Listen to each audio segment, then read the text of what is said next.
when you get ready to prepare your plot, now in this case we're talking about a section of your land, you're going to have to get rid of the grass. So you can till it in. That would be a good way to do it if you have a tiller. Or you can dig the grass up with a shovel and transplant it to maybe a bare spot some other place in your yard. Or you can actually use newspapers and kill the grass.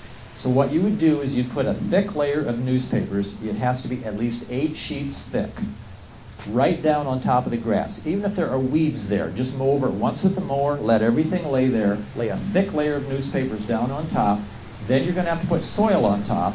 That's what you're going to plant into the soil that you put on top of those newspapers. After a year, all the newspapers will be just gone.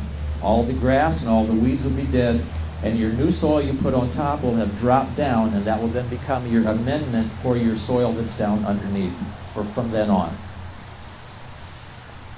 If you have clay soil that you are wanting to use, you'd already for your garden, you already know what that's like. If you've ever dug a hole to plant a tree or a shrub, you know that is. I had a lady the other day here at the nursery that told me I have to use a pick if I want to plant one bulb.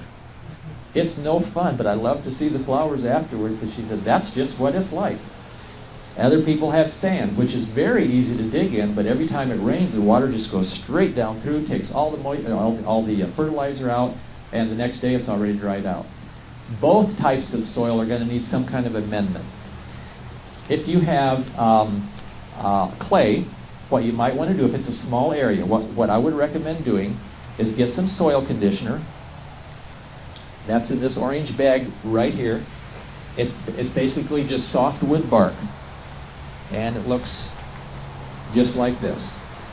This clay already has too much water in it, so this is not going to absorb water for you. What this does is you mix it with the clay, till it in, or shovel it with a shovel, spade it with a shovel, and this keeps the clay loose and allows water to drain out of it. On the other, in addition to that, I would add some mushroom compost. Mushroom compost we have here also. I guess I don't have a sample out here for you, but we have it here available for sale on the end back there. And that's very good for all kinds of flowers and shrubs, and especially in a garden. And I'd recommend putting a 3 or 4 inch layer of those two combined on top, and then tilling that into your clay. Now, on the other hand, if you have sand, the mushroom compost is still very good for that, but then you want to do something that's going to help to hold that moisture. So then I would recommend peat moss. Peat moss is sort of the plant version of this polymer that I showed you earlier. And this will help to hold the moisture and then release it to your plants. Now, peat moss is high in acid, and our soil in South Carolina is already somewhat acidic.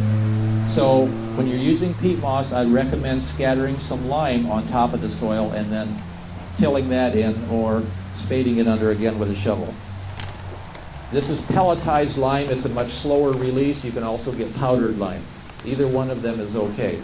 Just don't expect that it'll make instant results.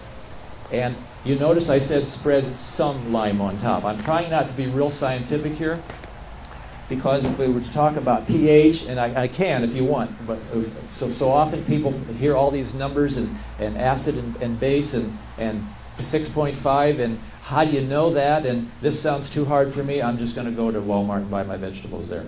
So I don't want you to think that it has to be that way. But you can do soil testing, and in your packet there's a sheet in there that tells you how to go about doing soil testing. And maybe your second garden you want to do that. But when you do add lime, you probably don't want to soil test for a whole year, because that's about how long it takes for that to do what it needs to do.